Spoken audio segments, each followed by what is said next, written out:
More modern examples of this have been used not only to start conflicts abroad, but to instill fear in large populations in order to demonize groups and further erode civil liberties. The majority of people still believe that Timothy McVeigh was a right-wing extremist who bombed the Oklahoma City building with a Ryder truck because he was upset with the government. People close to the event told a very different story. A local congressman believes that convicted bomber Timothy McVeigh and his accused co-conspirator Terry Nichols are not the only ones involved. The Oklahoma State Representative Charles Key produced a videotape featuring witnesses who claim to have seen Timothy McVeigh with another man the morning of the bombing. He was wearing a ball cap. Timothy McVeigh had his on backwards, which just like this. It was on his head. The other gentleman had his on like this. In fact, the FBI had actively pursued John Doe No. 2 in its initial investigation, then denied his existence altogether. There were also multiple reports that explosives were found inside the Murrah building. The Justice Department is reporting that a second explosive device has been found in the AP Murrah building in downtown Oklahoma City. Mike, you're still with us, aren't you? Yes, I am, and I might tell you in addition to that, that in fact what we were told at the scene a few minutes ago was that in fact 2 different explosive devices were found in addition to the one that went off. The second explosive was found and diffused. The third explosive that was found, and they are working on right now as we speak, I understand, both the second and third explosives, if you can imagine this, were larger than the first. Bomb squads were actually caught on video pulling into the building to retrieve these devices. They'll back that trailer down there, and the bomb squad folks will go in, and they will use that trailer. You see the bucket on the back there, sort of, this is how they would transport the explosive device away from this populated area to try to do something with it. I just took a look down the street at the Murrah building again. I see another bomb truck going, so apparently they're going to try to get out that third bomb that's been talked about. This was even confirmed by the governor at the time, Frank Keating. One device was deactivated. Apparently there's another device, and obviously whatever did the damage to the Murrah building was a tremendous, very sophisticated explosive device. Members of the ATF who would have normally been in the building were tipped off prior to the bombing. He saw what appeared to be a police bomb squad truck near the Murrah building 2 hours before the blast. It had a shield on the side of the door, and it said bomb disposal or bomb squad below it, and I really found that interesting. Another witness who spoke to ABC News on the condition of anonymity will tell the grand jury tomorrow he was told by an ATF official agents working in the building had been warned in advance not to come to work. He just came out and told me that the ATF wasn't in the building that day. They'd been tipped by their pagers not to come to work, which I was flabbergasted. McVeigh would even claim in a letter written to his sister, which was published by the New York Times, that he was actually recruited for black operations, which included smuggling drugs into the United States, as well as assassinations. One may brush this off as the ravings of a madman. However, McVeigh was filmed at the Camp Grafton military facility in North Dakota on August 3, 1993. McVeigh's official records state that he was discharged over a year prior from the Army Reserve in May of 1992. Perhaps even more interesting is that Camp Grafton was specializing in training troops in explosives and demolitions at the time. When all was said and done, the security tapes reported to have captured the entire thing on video were rounded up and classified. In 2009, they were finally released, and magically none of them caught the bombing. The excuse being they were all having their tapes changed at that exact moment. This event would be labeled domestic extremism, which was used to demonize critics of world government, militias, and create fear within the populace.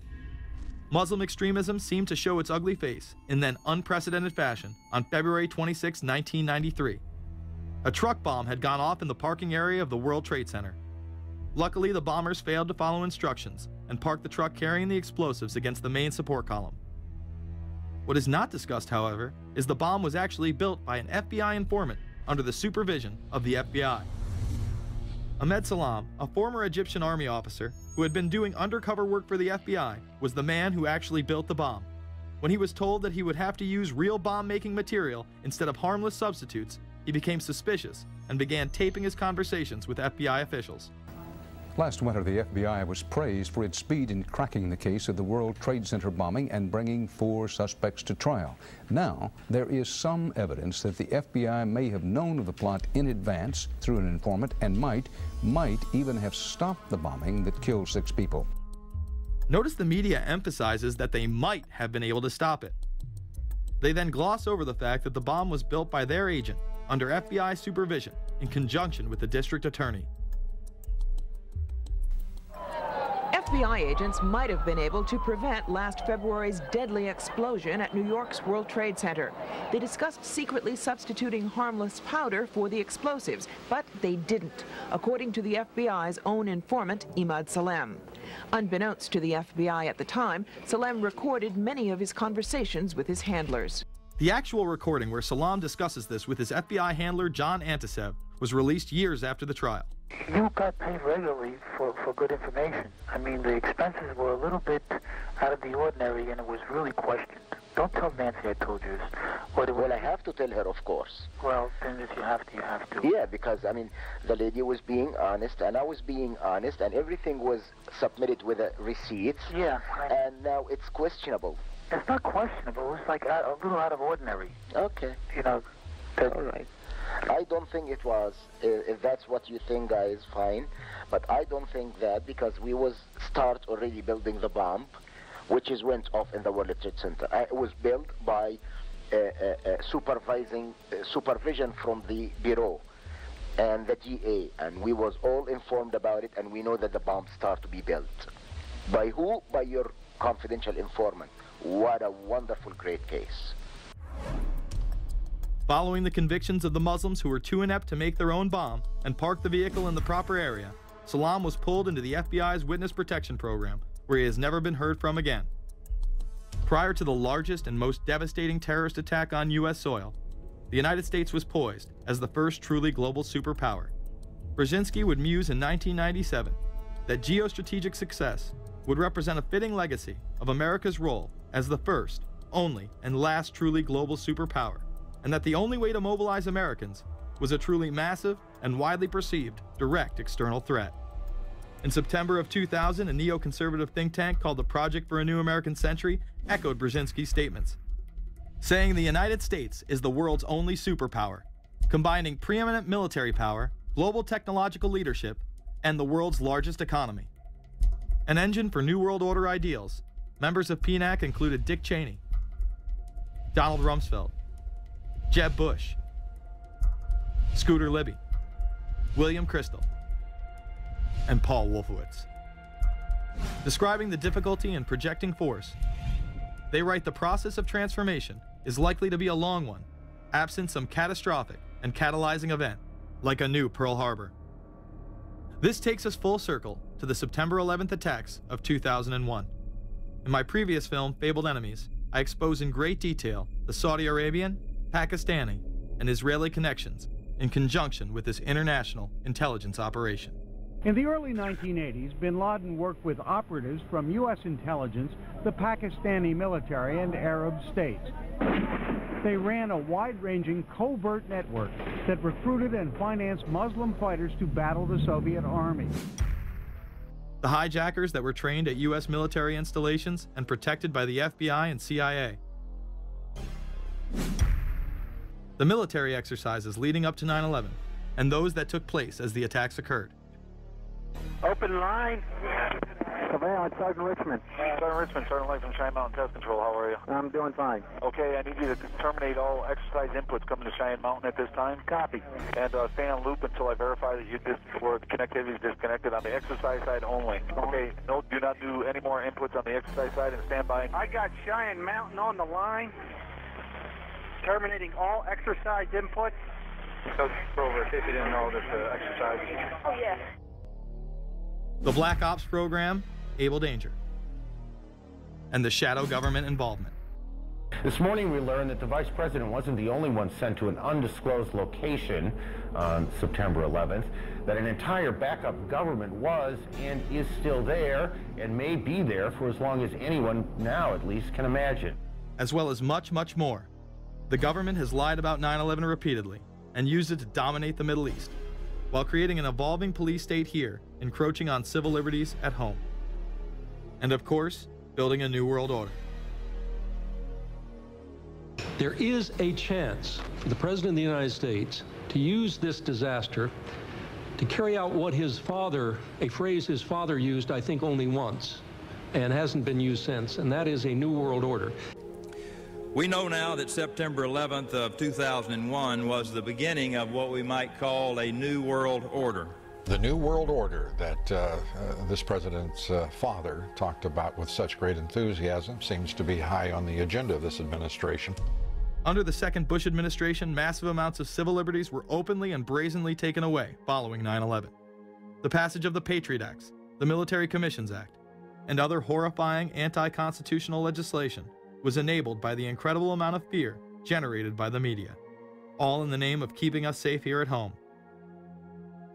The war itself would create huge profits for the military-industrial complex, and the globalists would seize even more power and control over Middle Eastern resources in what they planned to become a Eurasian Union under their control. Although the establishment claimed to be fighting for our freedom abroad, they were destroying our sovereignty by stealth. Expanding on NAFTA, they were able to consolidate power on the domestic front by deindustrializing the United States through CAFTA, the Central American Free Trade Agreement, as well as the SPP, the Securities and Prosperity Partnership. Opponents, however, say the initiative is nothing less than a plan to create a North American Union that would eliminate sovereignty for all three nations. Building on the North American Free Trade Agreement, the NAFTA section of the Commerce Department is busy drafting laws and regulations for a North American Union, a union of Canada, America, and Mexico. The President has attended secret meetings and signed at least 2 agreements under the Security and Prosperity Partnership Program. The stated goal established by Presidents Bush, Fox, and Prime Minister Paul Martin is integration by 2010. It's a plan from the business elites, the political elites, that will cost more American jobs, cost American sovereignty, but it would fulfill the President's father's vision. Now, former United States Trade Ambassador Robert Zoellick is talking about it again with renewed vigor. This time, a new world order with business at the helm of trade and economic policy. It's an agenda that goes hand in hand with the United States, Mexico, and Canada, working quietly and behind the scenes to promote a common market with common deregulation for the benefit of multinational corporations. It's remarkable to me, the arrogance, the idea of just simply throwing away the nation's sovereignty, but they're trying to do so in so many ways. People better understand that they mean exactly what they're saying. It's a new world order they're trying to create. Dobbs, the only mainstream anchor to expose the new world order, resigned shortly after bullets were fired into his home. The elite do not plan on waiting around for these unions to be formed before implementing the next step in global government. Through the vast global economic crisis of the last few years, they have been able to devalue the dollar and undermine it as the world's reserve currency. They have allowed the Federal Reserve and IMF to consolidate power by taking control of the Securities and Exchange Commission, as well as issuing a global currency instead of the dollar, disguised as a special drawing rights unit. This aspect of the New World Order was announced at the G20 in April of 2009. There is a big thing that's going to happen in London at this G20, and then they're hiding it, they're camouflaging it, they're not talking about it. Coordination of international regulation. What they are going to do is to put our Fed and our SEC under the control, in effect, of the IMF. New World Order, that's what they're planning in there, is to undermine the U.S. currency, and it's just really sad. What it really is putting the American economy under international regulation. Yeah. And those people who have been yelling, oh, the UN's going to take over global conspiracy government. Theorists. They've been crazy, but now they're right. There's 20 or whatever people in the G20, say there's 20 ministers, thousands of us, and we can't get our voices heard. When Geithner said he would be open to the idea of a global currency last week, yeah. Those conspiracy people had said and suggested that for years. Right. You're not wrong. Cash is becoming weeded out. Cash will most likely be eliminated or extremely difficult to use in many situations, so that you'll have to use the global currency or the electronic currency.